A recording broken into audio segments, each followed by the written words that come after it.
नमस्कार। सरकार जहाँ कोरोना भाइरस बा भाइरस भूत ता आउ लोकों अधिका गुरुत्वपूर्ण नुहे बा लोकों एते गुड़े अधिका आलोचनार आवश्यकता रखेनी। कोरोना भाइरस केते दूर शंकाग्रस्त बा कोरोना भाइरस को नहीं केते दूर लोकंकर असुविधा हबार अच्छी। लोकों को वर्तमान भयंकर भाव घारी कोरोना भाइरस बाहाना रे सरकार जो नुआ नीति नियम प्रणयन करुचंती बा जो नियम मान दिन को दिन घड़ी के घोड़ा छुटला भलिया केंद्र सरकार नियम, राज्य सरकार नियम, पुलिस कमिशनर नियम, डीजींकर नियम लोकों को बेसी बाधुची। लोक अपेक्षा करिसेंती पुलिस कौन नियम बदल देबे कि, सरकार किसी नियम बदल देबे कि। यही जमीती 9टा बेलू खोला हबार थिबा जो व्यवस्था थिला राति 9टा रु सकाळ 5टा जाए कर्फ्यू बलवत्तर रहिबो। ओडिशा सरकार ताको पुणी परिवर्तन करदेले, माने शनिवार रविवार पुणी एक कर्फ्यू भलिया गोटे अवस्था सृष्टि हम। ये सब कोरोना भाइरस को सामना करने होची ना आई एम दी बस मेरी मर्जी एभली किसी नियम प्रणयन करने होची। एभली सरकार निष्पत्ति पछरे किसी वैज्ञानिक कारण रही, को कमिटर सुपारिश रही, को गवेषकों निर्देश रही ना सरकार एमती घोषणा करुँच। ये वर्तमान समय प्रत्येक साधारण मनीष पाखे गोटे बड़ प्रश्न है कि ठिया है। सरकार एमती आगुरी भी जो कहते 7टा बेलू दुकान बजार बंद रहिबो ता मध्य साधारण लोकों ପାଇଁ सहज कथा नथिला। 7टा बेलू जदि दुकान बजार बंद हुए लोकटीए गाड़ी बा ऑटो भड़ा करी निज घरे पहुँचवा बजार रु निज घरे पहुँचवा अन्य हाथ में 2 घंटा रहा दरकार। अतएव से केते समय मार्केटिंग करिपारिबो। ता छड़ा जो माने दुकान बजार रे काम करंदी बा दुकान बजार कर्मचारी से माने दुकान बजार केते बेलू बंद करिवे, सौदापत्र किणिबे, रोषेबास करी घरे जाई खाइबे। ये मध्य किसी प्रैक्टिकल नथिला। साधारण मनीष 24 घंटा होची आमर दिन राति मिसे 24 घंटा से अनुसार मनीषर जीवनचर्या तैयारी होती। ता सत्वे सरकार एभली नियम सब कहीं करुँच, निष्पत्ति कहीं करुँच। संभवतः सरकार जनइबाकू चाहूँगी जे आमे अच्छू, सरकार नियम जिते कड़ा रहिबो, पुलिस नियम जिते कड़ा रहिबो लोक अनुभव करेंगे हाँ सरकार बोली किसी गोटे व्यवस्था अच्छी। तेबे ये सब सरकारी नियमर भाइरस सहित किभली संपर्क अच्छी ताहा वर्तमान बड़ प्रश्न ही ठिया है। दिन थिला लोक खुशी रे ताली बजाउथिले, दीप बजाउथिले, घंट बजाउथिले, वितर्क करुथिले। कहीं कहते रशिया रे काले सिंह बुलुचंदी रास्ता रे, इटाली रे कफिन तैयारी करने को समय ना, इटाली रे कफिन रखापी जगह ना, ये सब किंबुत किमाकार कथा सब आलोचना होउथिला। किंतु आजिका समय रे ये सब रहस्य रोमांच भरा आलोचना जीवन आ जीविकार आलोचना ठू कम हो जाइए बा जीवन जीविका दिन को दिन अधिका जंजालमय संघर्षमय हो जाइए। से समय सरकार निष्पत्ति कर लोकों ऊपर केते दूर प्रयोग करे देखेबे ना हाँ सरकार बोली गोटे व्यवस्था थिला बा आमे जदि किछि गोटे भूल भटका करिचु ताहा धरा पड़िबनी लोकों हाथ में। आमे जहाँ करिचु ठीक करिचु सेइथिपई घड़ी घड़ी नियम मान बदलिबु, नियम मान परिवर्तन करिबु। तेबे आसीबा मूल कथा को, देश स्वाधीनता पाइबार आज भितर आलोचना करा जाउची एभली भयंकर समय केबे भी आसी नथिला। माने ये भय से दिन हैजा को नहीं भय थिला, बसंत को नहीं भय थिला, महामारी को नहीं भय थिला। साधारण जनता एठी महामारी भय को जते सामना करि नाहंती, जो अर्थनैतिक सामाजिक व्यवस्था व्यतिव्यस्त हो जाइछि, छिड़ी जाइछि, ताकू नहीं सर्वाधिक भयभीत होइचंती। एवं ए समय रे जितेबाला आमे सबुठारु अधिका क्षतिग्रस्त होइछि जीवन जीविका बा भारतवर्ष बा ओडिशार जो जीविका मुख्य कथा ता होछि भात हांडी बा लोकंकर रोजगार सबुठारु अधिका विपर्यस्त हो चली। एवं रास्तार लोक आज सुद्धा चलुचंती। सरकार घोषणा कर राज्य सरकार मो ओडिशा रे केही चलिबे नहीं, से भली घोषणार वास्तवता सहित कौनसी संपर्क नहीं। लोक सरकार धरी नहीं, लोकों पकेट रे पैसा अच्छी, पकेट रे एंड्रॉइड फोन अच्छी, लोक आराम से आसी पहुँचे। सरकार बाकी टेलीविजन स्मार्टफोन ने घोषणा कर दौरान दायित्व को सरीगला बोली संभवतः सरकार धरी नहीं। किंतु से कौ लोक जे भारतवर्ष को तैयारी करथिले, कौ लोक जे भारतवर्ष लोकों को मुहरे खाद्य देथिले, कौ लोकों भरोसा रे आज सरकार घोषणा करुछन जेते भी जा हो जाऊ आमे वर्ष वर्ष धरी तमाम भारतवासी को मुहरे दाना दे पारिबु, खाइबा को दे पारिबु। कौ लोक माने देश को तैयारी करथिले, से लोक माने देशर तालिका भितर अछंती। तो से लोक माने सरकार जो नियम निष्पत्ति मान तैयारी करुछंती बा जो माने निष्पत्ति तैयारी करुछंती से निष्पत्ति तैयारीर अंशीदार कि से लोक माने तार भागीदार कि, ये बड़ प्रश्न है कि वर्तमान समय ठिया है। 2015 मसीहा सामाजिक अर्थनैतिक जनगणना कहूँ लोक पचारि पारती 20 मसीह 2015 मसीह कथा कहीं कहुच्छी सरकार आउ कौन से जनगणना करूना, आउ कौन से सर्वे रिपोर्ट प्रकाश करूना।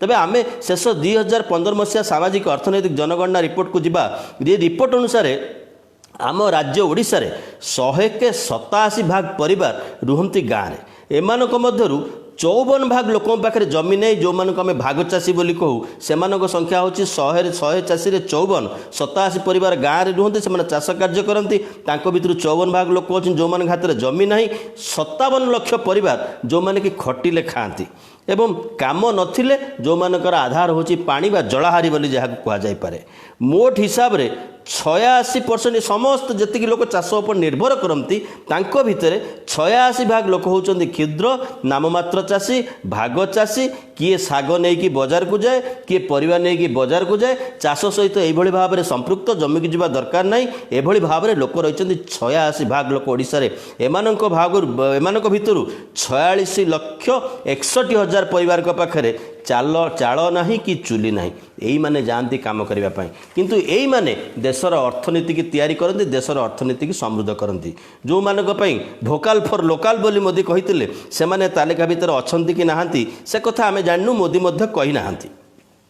राज्यर मुख्य कर्मक्षेत्र होची कृषि कृषि बा चाषबास चाष लोकंकु यथेष्ट कार्य देई पारु नाही तेणु लोके बाहर को परिश्रम करने को जाती बाहर को खटिबा को जाती कारण अन्य कौनसी क्षेत्र ओडिशार लोक माने काम पाती नाही ताहा होची मूल समस्या एक कथा सरकार को नजर रे अच्छी ना नाही।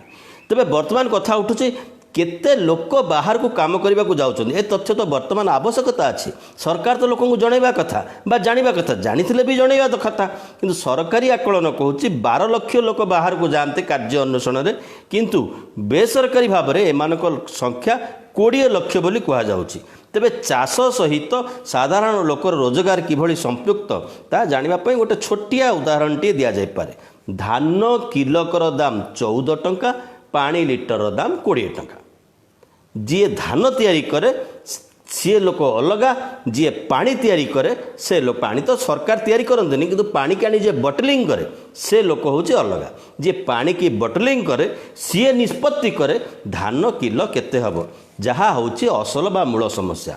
हाँ टिके कथा कहीदो जदि आपण माने फेसबुक रे प्रोग्राम ए कार्यक्रम को देखुचंती तेबे लाइक करंतु शेयर करंतु आपणकर मतामत दियंतु जदि यूट्यूब रे देखुचंती तेबे अनुरोध करूछु दया करी एहा को सब्सक्राइब करंतु।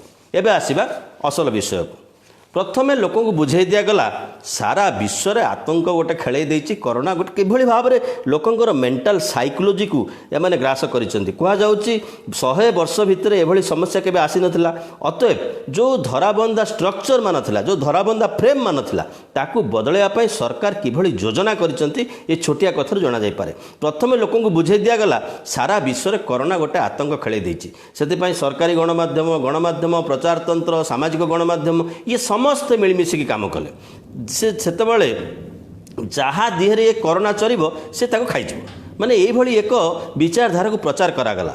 सहजे मनीष एभली एक प्राणी जेतेबेले मृत्यु आसन्न बोली जानिबो सेतेबेले तार जीवनर मोह बढ़ीजिबो ताहा ही घटिला प्रारंभिक समय रे। यही मौका आरंभ है पुलिस स्टेट पुलिस निष्पत्ति कला आपण घर बाहर ना नहीं डाहाण पटे जीवन ना बाहर भी जदि केतबेले बाहर कौटी ठिया हे कौ दुकान परिवा ने कौ दुकान सौदा ने ये समस्त निष्पत्ति निर्भर कला पुलिस उपर से समय संभवतः सरकार गोटे एमरजेंसी प्रयोगशाला भाव में माने व्यवहार कले ये कोरोना भाइरस बा कोरोना आतंक को सरकार भाइरसटा बड़ जिनिस किंतु लोकों जीवन और जीविकाटा हूँ सब बड़ जिनिस। सरकारी गुंडा बनला भाया पुलिस अवस्था है केते लोकों को पुलिस जे बाड़े केते निरीह लोक खराब व्यवहार करिछि केते श्रमिकों को शोषण करिछि अत्याचार करिछि पैसा नहीं पुलिस निर्यातना भाव जे केते श्रमिक मरिचंती तार मध्य इयत्ता नहीं तार हिसाब नहीं। सरकार को निष्पत्ति हेतु तो रेल गाड़ी रे दाना टिके खाइबा को टिके न पाई कि पानी टिके न पाई कि 80 जन लोक मरि जाइचंती। ए समय रे जो भय आतंकर वातावरण तैयारी हेइतला बा तैयारी हेइछि ता कोरोना न ता हूँ सरकारी व्यवस्था बा सरकार जो नियम करिसेंती बा जो कानून तैयारी करिसेंती से भय ताठू अधिका ग्रास करथिला। एटा कोन गोटे इमरजेंसी थिला कि यह एक जरूरीकालीन परिस्थिति थिला कि ए प्रश्न वर्तमान भारत वर्षर ओडिशार समस्त बुद्धिजीवी को आंदोलित करने स्वाभाविक।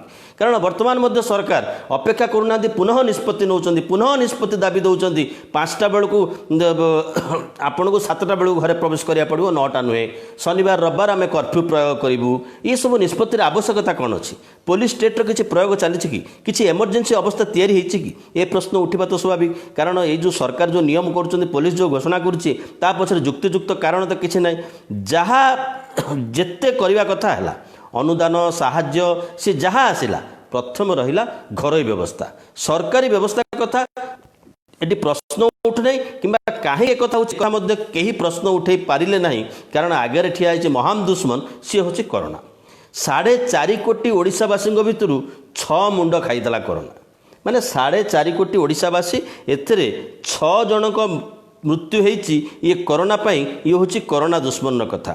डाक्तरखाना स्वास्थ्य सेवा जहाँ हम प्राइवेट आग पीपीपी मोड आग गवर्नमेंट पछ यही मौका प्रश्न जितेबाला लोकंर जीवन जीविकार थिला सरकार से कोरोना भाइरस को मुख्य प्रश्न कर छेड़ा कले एवं लोक कहगला विभिन्न प्रकार ताली थाली बंदे उत्कल जननी भितर को आसला मार पणत तले बंदे उत्कल जननी गायबा को किए मना कर बंदे उत्कल जननी गाइला बेले जो मूल कथा लोक सरकार जनइबार आवश्यकता थिला से कथा गुड़िक गला कुआड़े सरकार की निष्पत्ति नहीं जितेबाला पुलिस राज चली पुलिस स्टेट चलता कोरोनार आतंक चलता से ओडिशा सरकार कौ भली निष्पत्ति मान नहीं अदल बदल कर कथा जनसाधारण एपर्यंत जानी ना कि जितेबाला लोक मैंने बंदे उत्कल जननी गाउथिले ठीक समान समय बंदे उत्कल जननी गानर अव्यवहित पूर्वर ओडिशा सरकार 3 दशंधि धरी जगतीकरण नाम जो उदारीकरण घरोईकरण प्रक्रिया जारी रही ताकू आहुरी क्षिप्र कले। आम देश रे जो कृषि क्षेत्र उपरे जनसंख्यार बड़ अंश निर्भर करती से कृषि क्षेत्र आज मध्य लोक को गंडे खाइबा को दे पारुची। सरकार यही संकट काल रे दृढ़ आत्मविश्वासर सहित जो नियम प्रणयन कले से नियम अनुसार गत मे 18 तारिख में 65 वर्षर पुराणा आईन कृषिजात द्रव्य विपणन आईन 1956 को ओडिशा सरकार षड्यंत्र माने संशोधन करी पशु संपद चुक्ति कृषि फार्म सेवा प्रोत्साहन आईन में परिणत कले। जो आईन की सरकार संशोधन करदेले से आईन टी संशोधन है फल कौन है वर्तमान एफसीआई रो जो संपर्क थिला साधारण कृषक पाखरे जो चाषी ठारू धान गहम डाली किनिबा पई एक प्रकार बाध्यता थिला एफसीआई पाखरे जो मिनिमम सपोर्ट प्राइस पाई चाषी दाबी करुला निम्नतम दर चाषी पाई पारुला सरकार किणी न पारे कौटी 300-500 टंका महंगार पछे बिकुला चाषी न्यूनतम दर पाई पारुला एवं एफसीआई रे मध्य तीरट बेले लोक खाद्य देवाई सरकार पाखे शक्ति थिला से शक्ति वर्तमान हानि हो सरकार कहते एफडीआई आसो विदेशी माने आसबे पैसा धरिकी आसबे एवं कॉन्ट्रैक्ट फार्मिंग डेवलपमेंट हम आगुआ पैसा देदेवे माने मंजी किनला बेलू पैसा देदेवे कंपनी गणी गणी जी तुम गचरे केतोटी कोबी अच्छी ताठू गोटे कोबी अधिका नहीं पारे अर्थात चाषी ता जमी रे लेबर ही खटिबो श्रमिक ही खटिबो विदेशी कंपनी आसबे पुंजी निवेश करेंगे सरकार लोकों ठारू मंडी रे धान गहम आउ किनिबे नाही ए नियम ओडिशा सरकार संशोधन करदेले। यही कोरोना महामारी समय रे 1990 दशकरू जो उदारीकरण नीति आरंभ होता ताकू आउ टिके क्षिप्र करदेले ओडिशा सरकार। 1990 दशकरू जो आरंभ होता उदारीकरण नीति खाइबा तेल डाली जातीय द्रव्य खाद्यशस्य उत्पादन कमिवा सांगरू विदेशरू आमदानी परिमाण जो 80% बढ़ीला ताहा बर्तमान 7% आसी पहुँचब। लोकंकर जो धान गहम ये सब लोक निर्भर करेंगे विदेशी कंपनी आसो तांकुठू किणव एडवांस कॉन्ट्रैक्ट फार्मिंग व्यवस्था करदेले ओडिशा सरकार। ये हूँ कोरोनार भूत से कोरोनार भूत लगी बोली से कोरोनार भूत डरई भितर भितर एपटे उत्कल जननी लोक बंदे उत्कल जननी मार स्तुतिगान करुचंती सेपटे ओडिशा सरकार ये कार्य मध्य अब्याहत रही। पुणी 11 जिले में रहिबो शनिवार रविवार कर्फ्यू रहिबो आपण माने बुझिबे कोन प्रकृत में भाइरसटा एते सीरीयस नहले आर्मी आसिक आकाशरू शून्य पुष्प वर्षा करता डाक्तर मानक जो मान चिकित्सक मानक संबर्धित करने गोटे फैशन गोटे इवेंट मैनेजमेंट टाइप रो सरकार मध्य परिचालना करुचंती ए कोरोना को ରୋଗରେ ବେଶୀ ଲୋକ ମଲେ ନା ସରକାରୀ ଅପାରଗତାରୁ ବେଶୀ ଲୋକ ମଲେ, ସେ କଥା କେହି ବର୍ତ୍ତମାନ ପ୍ରଶ୍ନ ପଚାରିବାକୁ ସାହସ କରୁନାହାନ୍ତି। କାରଣ ସରକାର ବୁଝେଇ ଦେଇଛନ୍ତି ସାବଧାନ ଭାଇରସ୍ ଆସୁଛି। ଇଏ ଖାଲି ରେଳଗାଡ଼ି ଭିତରେ 80 ଲୋକ ମରିଗଲେ, ସେ କଥା ମଧ୍ୟ 40ଟା ଟ୍ରେନ୍, ସିଏ ମଧ୍ୟ 24 ଘଣ୍ଟାର ଟ୍ରେନ୍ 72 ଘଣ୍ଟା 48 ଘଣ୍ଟା ବିଳମ୍ବରେ ଯାଇକି ପହଞ୍ଚୁଛି ନିଜ ମାନେ ଗନ୍ତବ୍ୟ ସ୍ଥଳରେ। ଗୋରଖପୁରରେ ପହଞ୍ଚୁଥିବା ଟ୍ରେନ୍ ଆସିକି ରାଉରକେଲାରେ ପହଞ୍ଚୁଛି। 40ଟା ଟ୍ରେନ୍ ଦିଗହରା ହେଇ ଚାଲୁଛି। ଇଏ ବର୍ତ୍ତମାନ ୱା ଇଣ୍ଡିଆ ୱା, ଇଏ ଚିତ୍ର ମଧ୍ୟ ଦେଖିବାକୁ ମିଳୁଛି ବର୍ତ୍ତମାନ କରୋନା ସମୟରେ। କାରଣ କରୋନା ଘାରିଛି, କରୋନାର ପ୍ରେତ ଘାରିଛି। ଲୋକଙ୍କର ଜୀବନ ଜୀବିକା ଯେତେବେଳେ ଦୁର୍ବିଷହ ହୋଇ ପଡ଼ୁଛି, ସରକାର ସେତେବେଳେ କରୋନା ନାମକ ପ୍ରେତର ଭୟ ଦେଖାଉନାହାନ୍ତି ତ। ତେବେ ଏ ସମୟରେ ଟ୍ରେନ୍ ଲେଟ୍ରେ ପହଞ୍ଚିବ, ଉତ୍କଳ ଜନନୀ ବନ୍ଦେ। ପିପିପି ମୋଡ଼ରେ ପ୍ରାଇଭେଟ୍ କମ୍ପାନୀ ସହିତ ଆମେ ଡାକ୍ତରଖାନା କରିବୁ, ଉତ୍କଳ ଜନନୀ ବନ୍ଦେ। ସରକାର କେମିତି କିଭଳି ଭାବରେ ସାଧାରଣ ଗରିବ ଚାଷୀଙ୍କୁ ଲୁଟ୍ କରିବେ, ସେମାନଙ୍କୁ ମାନେ ଚାଷ ଦ୍ରବ୍ୟ ଉତ୍ପାଦିତ ଦ୍ରବ୍ୟର ମାନେ ଠିକ୍ ମୂଲ୍ୟ ଦେବେ ନାହିଁ, ସେ କଥା ଗାଇବା ପାଇଁ ଉତ୍କଳ ଜନନୀ ବନ୍ଦେ। 8 ଘଣ୍ଟାର ଶ୍ରମ ଲୋକ 12 ଘଣ୍ଟାରେ କରିବେ। ମାନେ ଯେଉଁ ନ୍ୟୁନତମ 8 ଘଣ୍ଟାର କାର୍ଯ୍ୟ ବାଧ୍ୟତାମୂଳକ ଥିଲା, ବର୍ତ୍ତମାନ ଲୋକଙ୍କୁ 12 ଘଣ୍ଟା କାର୍ଯ୍ୟ କରିବାକୁ ପଡ଼ିବ, ଉତ୍କଳ ଜନନୀ ବନ୍ଦେ। ମହିଳାମାନେ ମଧ୍ୟ ସହମତି ଭିତ୍ତିରେ ରାତି 7ରୁ ସକାଳ 7 ଭିତରେ କର୍ପୋରେଟ୍ରେ କାମ କରିବେ, କାରଖାନାରେ କାମ କରିବେ, ଉତ୍କଳ ଜନନୀ ବନ୍ଦେ। ମାନେ ଉତ୍କଳ ଜନନୀ ଓଡ଼ିଶା ଜନନୀ ନାଁ ତଳେ ଯେତେ ଶ୍ରମ ଆଇନ ମଧ୍ୟ ଓଡ଼ିଶା ସରକାର ସଂଶୋଧନ କରିଦେଲେ, 100 ବର୍ଷର ଶ୍ରମ ଆଇନ ସଂଶୋଧନ କରିଦେଲେ। ଅର୍ଥାତ୍ ଯେତେବେଳେ ଜଣାପଡ଼ୁଛି ସବୁଠାରୁ ଅଧିକା ଲୋକ ଛଟେଇ ହେବେ, ଛଟେଇ ପ୍ରକ୍ରିୟା ଆରମ୍ଭ ହେଲାଣି। ବାହାରୁ 10 ଲକ୍ଷ ଲୋକ ଆସି ଓଡ଼ିଶାରେ ପ୍ରବେଶ କରିସାରିଲେଣି। ସେ ସମୟରେ ଯେଉଁ ଗୋଟିଏ ଲୋକ ଅନ୍ୟୁନ 8 ଘଣ୍ଟା କାମ କରିବା, ସର୍ବାଧିକ ଗୋଟିଏ ଦିନରେ 8 ଘଣ୍ଟା କାମ କରିବା ବାଧ୍ୟତାମୂଳକ ଥିଲା, ଓଡ଼ିଶା ସରକାର ଆଇନକୁ ସଂଶୋଧନ କରି ତାକୁ 12 ଘଣ୍ଟିଆ କାର୍ଯ୍ୟ କରିଦେଲେ। ଇଏ ହେଉଛି ମାନେ କରୋନାର ଯେଉଁ ପ୍ରେତ ଓଡ଼ିଶା ସରକାର ଦେଖେଇଛନ୍ତି। ଉତ୍କଳ ଜନନୀ ଯେଉଁ ବନ୍ଦେ ଉତ୍କଳ ଜନନୀ ଆମେ ଗାଉଛେ, ସେ ବନ୍ଦେ ଉତ୍କଳ ଜନନୀ ଗାନର ତଳେ ଇଏ କାର୍ଯ୍ୟ ମଧ୍ୟ ଚାଲିଛି ଓଡ଼ିଶା ସରକାରଙ୍କର। ଆକୁ କିଏ ବିରୋଧ କରିବ? ବନ୍ଦେ ଯିଏ ସରକାରକୁ ବିରୋଧ କରିବ, ସରକାର ବୁଝେଇ ଦେବେ ଇଏ ଉତ୍କଳ ଜନନୀ ଗାନକୁ ବିରୋଧ କରୁଛି। କାରଣ ଇଏ ପ୍ରକ୍ରିୟା ଆଜି ନୁହଁ, ଇଏ ଭାରତ ସରକାର ଯେଉଁ କେନ୍ଦ୍ରର ବିଜେପି ସରକାର ଯେଉଁ ପ୍ରକ୍ରିୟା ତିଆରି କରିଛନ୍ତି, ଇଏ ହେଉଛି ସେଇଠାରୁ ଆମଦାନୀ ହୋଇଥିବା ଗୋଟେ ପ୍ରକ୍ରିୟା। ସେପଟେ ଯେତେବେଳେ ମୋଦି ସରକାର ପ୍ରଥମେ ଆସିଲେ, କହିଲେ ସ୍ୱାମୀନାଥନ କମିଟି ରିପୋର୍ଟ ଅନୁସାରେ ଆମେ ଚାଷୀକୁ 1.5 ଗୁଣା ପଇସା ଦେବୁ। କିନ୍ତୁ ବର୍ତ୍ତମାନ ସେ 1.5 ଗୁଣା ତ 1.5 ଗୁଣା ଛାଡ଼, ବର୍ତ୍ତମାନ ଚାଷୀକୁ କିଭଳି ସର୍ବସ୍ୱାନ୍ତ କରିବେ, FCI ଚାଷୀଠାରୁ ଆଉ ଧାନ, ଗହମ, ଡାଲି, ମକା, ବାଜରା କିଣିବ ନାହିଁ। ସେଥିପାଇଁ ଓଡ଼ିଶା ସରକାର ମଧ୍ୟ ସହଭାଗିତାରେ ଏଠିକାର ଆଇନକୁ ସଂଶୋଧନ କରୁଛନ୍ତି। ଯେତେବେଳେ ଲୋକଙ୍କ ହାତକୁ କାମ ଦରକାର, ଚାଷୀ ହାତକୁ କାମ ଦରକାର, ସେତେବେଳେ ଲୋକଙ୍କୁ ଚାଷ କ୍ଷେତ୍ରରେ ଉତ୍ଖାତ କର।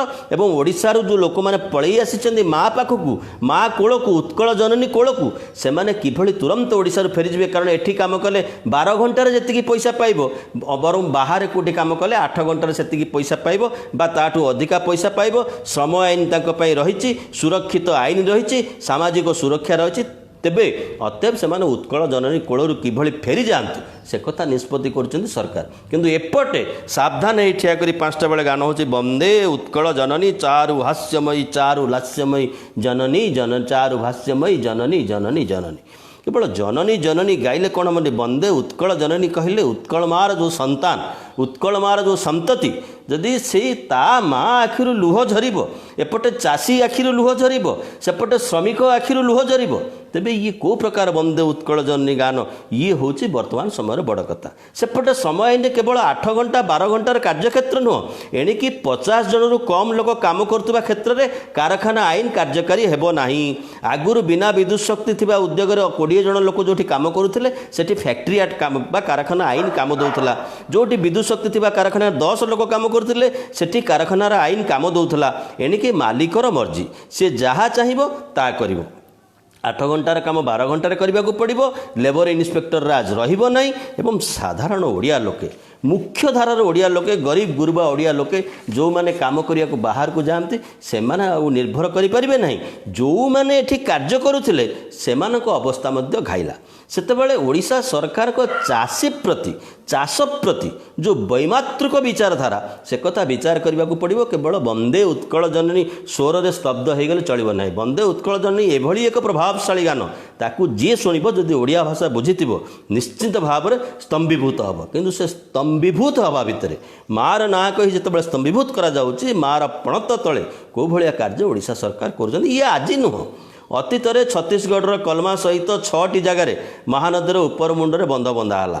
ଅତ୍ୟନ୍ତ ଚତୁରତାର ସହିତ ଛତିଶଗଡ଼ ସରକାର ବନ୍ଧର ଉଚ୍ଚତା ଗୁଡ଼ିକ ସେଠି 12 ମିଟର କରିଦେଲେ, କହିଲେ ଚାଷୀଙ୍କ ପାଇଁ ଆମେ କରୁଛୁ। 12 ମିଟରରୁ ଅଧିକା କଲେ ନାହିଁ। 12 ମିଟରରୁ ଅଧିକା ନ କଲେ ତାହା ଜଳ ଆୟୋଗ, କେନ୍ଦ୍ର ପରିବେଶ ବିଭାଗ ବା ଜଳ ଆୟୋଗର ଅନୁମତି ଦରକାର ନାହିଁ। ଓଡ଼ିଶା ସରକାର ଜଳ ଜଳ ହୋଇ ଏକଥା ଦେଖୁଥିଲେ। କିନ୍ତୁ କ'ଣ କରିବେ, ସେପଟେ ସରକାର ମଧ୍ୟ ପିପିପି ମୋଡ଼ରେ କାରଖାନା କରୁଛନ୍ତି। ଜିନ୍ଦଲ ସାଙ୍ଗରେ ପିପିପି ମୋଡ଼ ହେଉଛି, MCU ସାଙ୍ଗରେ ପିପିପି ମୋଡ଼ ହେଉଛି, ମନେଟ୍ ସହିତ ପିପିପି ମୋଡ଼ ହେଉଛି। ସେଇମାନଙ୍କୁ ରେଡ୍ କାର୍ପେଟ୍ ୱେଲକମ୍ କରିକି ଆମେ ଓଡ଼ିଶାକୁ ନେଇକି ଆସୁଛୁ। 2700 ଏକର ଜମି ଯେଉଁଠି ପ୍ରସ୍ତାବିତ ପୋସ୍କ ଅଞ୍ଚଳ, ଢିଙ୍କିଆ, ଗଡ଼କୁଜଙ୍ଗ, ନୂଆଗାଁ, ଯେଉଁଠି ପାନ ହୁଏ, ଧାନ ହୁଏ, ମାଛ ହୁଏ, ମିନ ହୁଏ, ଝାଉଁ ହୁଏ, କାଜୁ ହୁଏ, ଯେଉଁଠି ଅର୍ଥକାରୀ ଫସଲ ହଜାର ହଜାର ଲୋକ ନିର୍ଭର କରନ୍ତି, ସିଏ ଜମି ଦିଆହେଉଛି ଗୋଟେ କମ୍ପାନୀକି। ସେ କମ୍ପାନୀ ପଳେଇଲା, ନିୟମ ଅନୁସାରେ 5 ବର୍ଷ ହେଲାଣି ସରକାର ଲୋକଙ୍କୁ ଜମି ଫେରାଇବା କଥା, ତାକୁ ନ ଫେରାଇ ଆଉ ଗୋଟେ କମ୍ପାନୀକି ଡାକି ଆଣୁଛନ୍ତି। କିଭଳି ଯେଉଁ ଜିନ୍ଦଲ କମ୍ପାନୀ, ଯିଏ ଛତିଶଗଡ଼ରେ ଆମର ଲୁଟ୍ କରିବା ପାଇଁ, ପାଣି ଲୁଟ୍ କରିବା ପାଇଁ ସହଯୋଗ କରୁଛି ସେଠିକା ସରକାରଙ୍କୁ, ତା ସହିତ ଅଛନ୍ତି, ତାକୁ ଡାକିକି ଆଣିଛନ୍ତି। ଏ ଜମି କିଭଳି ଦିଆଯିବ ଲୋକଙ୍କୁ, ମାନେ ଚାଷ ଜମି ଯେଉଁଥିରେ ଲୋକ ଚାଷ କରି ବଞ୍ଚୁଥିଲେ, ଚାଷରେ ଅଧିକା ଲୋକ ରୋଜଗାର ପାଆନ୍ତି। ଯଦି କାରଖାନାରେ, ଶିଳ୍ପରେ, ଖଣିରେ ଅଧିକା ଲୋକ ରୋଜଗାର ପାଉଥାନ୍ତେ, ତେବେ ଓଡ଼ିଶାରୁ 12 ଲକ୍ଷ ଲୋକ ଦାଦନ କାହିଁ ଯାଆନ୍ତେ, ବାହାରୁ କାହିଁ ଯାଆନ୍ତେ କାମ କରିବା ପାଇଁ? ଏ ତ ବଡ଼ ପ୍ରଶ୍ନ। ସରକାର କିଭଳି ଭାବରେ ଚାଷୀ ଚାଷକୁ ଦୁର୍ବିସହ କରିବେ ସେ ଯୋଜନା ମଧ୍ୟ ଚଲେଇଛନ୍ତି। ଇଏ ଠିକ୍ ସମାନ ସମୟରେ, ଏଇ କରୋନା ସମୟରେ ସେପଟେ ଜିନ୍ଦଲ ମଧ୍ୟ ତା'ର କାର୍ଯ୍ୟ ଆରମ୍ଭ କରିଛି। କିଭଳି ସେଇ ଯେଉଁ 2500 ଏକର ଜମି, 2700 ଏକର ଜମି କିଭଳି ଭାବରେ ଲୋକଙ୍କଠୁ ଛଡ଼େଇ ନେବ।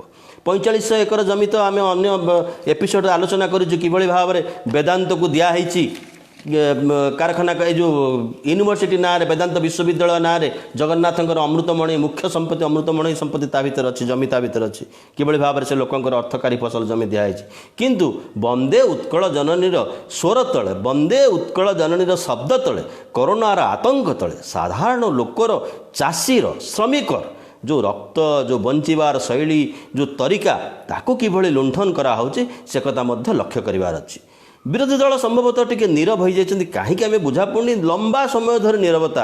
ଯେତେବେଳେ ହୀରାକୁଦର ସେପଟେ, କ୍ଷମା କରିବେ, ଯେତେବେଳେ ମହାନଦୀର ଉପର ମୁଣ୍ଡରେ ଛତିଶଗଡ଼ରେ ବନ୍ଧ ହୋଇଥିଲା, ସେତେବେଳେ ମଧ୍ୟ ବିରୋଧୀ ଦଳ ଧାଡ଼ିରେ ଯାଇଥିଲେ, ମୁଖ୍ୟମନ୍ତ୍ରୀ ଫୁଲ ଖଣ୍ଡେ ଫୁଲତୋଡ଼ା ଦେଇକରି କହିକି ଆସିଥିଲେ ଆମେ ଆପଣଙ୍କୁ ମହାନଦୀ ଆନ୍ଦୋଳନରେ ସମର୍ଥନ କରୁଛୁ। କିନ୍ତୁ ଆଜି ଯାଇ କେଉଁ ବିରୋଧୀ ଦଳ ପଚାରିବେ ଆମକୁ ଜଣାପଡ଼ିଲା ନାହିଁ, କଂଗ୍ରେସ, ବାମପନ୍ଥୀ ସମେତ ସମସ୍ତ ରାଜନୈତିକ ଦଳ, ଯେ ଯେଉଁ ମହାନଦୀ ଆନ୍ଦୋଳନଟା ଆଜ୍ଞା କେତେ ବାଟ ଗଲା, ମହାନଦୀ ଆନ୍ଦୋଳନଟା କେତେ ବାଟ ଗଲା ଓଡ଼ିଶା ସରକାରଙ୍କର, ତାକୁ ମଧ୍ୟ ପଚାରିଲାଣି। ଏଠି ମଧ୍ୟ କ'ଣ ନବୀନ ବାବୁ କହିଲେ, ବିରୋଧୀ ଦଳକୁ ସେ କହିକିରି ବନ୍ଦେ ଉତ୍କଳ ଜନନୀ ସର୍ବଦଳୀୟ ଗାନ ହୋଇଛି। ବନ୍ଦେ ଉତ୍କଳ ଜନନୀକୁ ବିରୋଧ କରିବାର ନାହିଁ, କିନ୍ତୁ ବନ୍ଦେ ଉତ୍କଳ ଜନନୀର ଗାନ ତଳେ ଉତ୍କଳ ଜନନୀର ପୁତ୍ରମାନଙ୍କୁ ଯଦି ଅତ୍ୟାଚାରିତ କରାଯାଉଥାଏ, ମିଛ କଥା କୁହାଯାଉଥାଏ, ଲୁଣ୍ଠନ କରାଯାଉଥାଏ, ଶ୍ରମ ଲୁଣ୍ଠନ କରାଯାଉଥାଏ, ଚାଷୀ ଉପରେ ଆକ୍ରମଣ କରାଯାଉଥାଏ, ତେବେ ଆକୁ ତ ବିରୋଧ କରିବାକୁ ପଡ଼ିବ।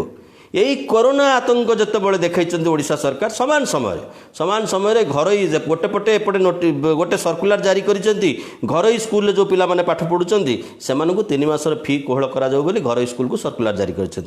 এপটে কোর্টে ঠিয়া হয়ে সরকার তরফ সত্যপাঠ দিয়েছেন যে থিলাবালা লোক মানে ঘরোই স্কুলে পাঠ পড়তে সে পাখে পয়সা আছে তেণু সে স্কুল ফিরে কোহল করার কোণী আবশ্যকতা না। মানে দেউল ভিতরে কিয়ে মু কদলী খাইনি উপরে পড়ি ঘরোই স্কুল ওকিলাতি ଓଡ଼ିଶା ସରକାର କରୁଛନ୍ତି କିନ୍ତୁ ଶୁଭୁଛି ବନ୍ଦେ ଉତ୍କଳ ଜନନୀ। ୟା ପଛରେ ଗୋଟେ ରାଜନୀତି ମଧ୍ୟ ଅଛି। ରାଜନୀତି ଅଛି ସମସ୍ତେ ବର୍ତ୍ତମାନ ନୀରବ। ଶାସକ ଦଳ ଭିତରେ ଗଣତନ୍ତ୍ରର ପ୍ରଶ୍ନ ଉଠେ ନାହିଁ। ଦୀର୍ଘ ଦିନ ଧରି କ୍ୟାବିନେଟ୍ରେ କ'ଣ ଆଲୋଚନା ହୁଏ ନ ହୁଏ ଆମେ ଜାଣୁନାହିଁ, କିନ୍ତୁ କେନ୍ଦ୍ର ସରକାରଙ୍କର ନିଷ୍ପତ୍ତିମାନ କାର୍ଯ୍ୟକାରୀ କରିବାରେ ଓଡ଼ିଶା ସରକାର ଗୋଟେ ପାଦ ଆଗୁଆ ଭଳି ଜଣାପଡ଼ୁଛି। କେନ୍ଦ୍ର ସରକାର ଯେତେବେଳେ ନିଷ୍ପତ୍ତି କରୁଛନ୍ତି ଆମେ 5ଟା ବେଳୁ 9ଟା ବେଳୁ ହିଁ କର୍ଫ୍ୟୁ ଲାଗୁ କରିବୁ, ଓଡ଼ିଶା ସରକାର ନିଷ୍ପତ୍ତି କରୁଛନ୍ତି ଆମେ 7ଟା ବେଳୁ କର୍ଫ୍ୟୁ ଲାଗୁ କରିବୁ। କେନ୍ଦ୍ର ସରକାର କିଛି ନିଷ୍ପତ୍ତି କରିବା ଆଗରୁ 11ଟା ଜିଲ୍ଲାରେ ଶନିବାର ରବିବାର ଜବରଦସ୍ତିଆ କର୍ଫ୍ୟୁ ଜାରି ହେଉଛି। यार कारण किसी बुझा पड़ूनी, किंतु गोटे कथा बुझा पड़ुची केंद्र सरकार राज्य सरकार समस्ते गोटे मतलब रही। कारण धीरे हो गतिशीलता भाव हो जोर रे हो निश्चित भाव गोटे राजनीतिटा हूँ Biju Janata Dal the ice is breaking. Biju Janata Dal नाम रे जो बरफ खंड से बरफ खंड तरलुची।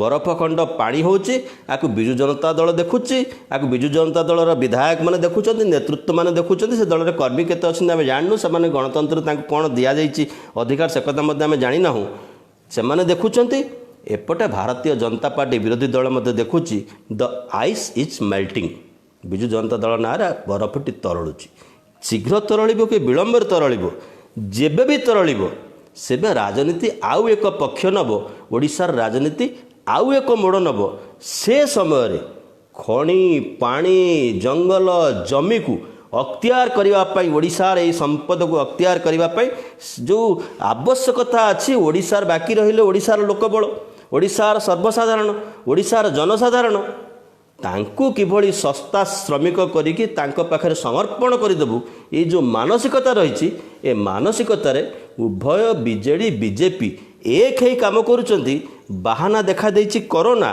किंतु ओडियांक पाखरे बड़ समस्या होछि बंचिबार प्रश्न जीवन प्रश्न जीविकार प्रश्न रहिलु वंदे उत्कल जननी।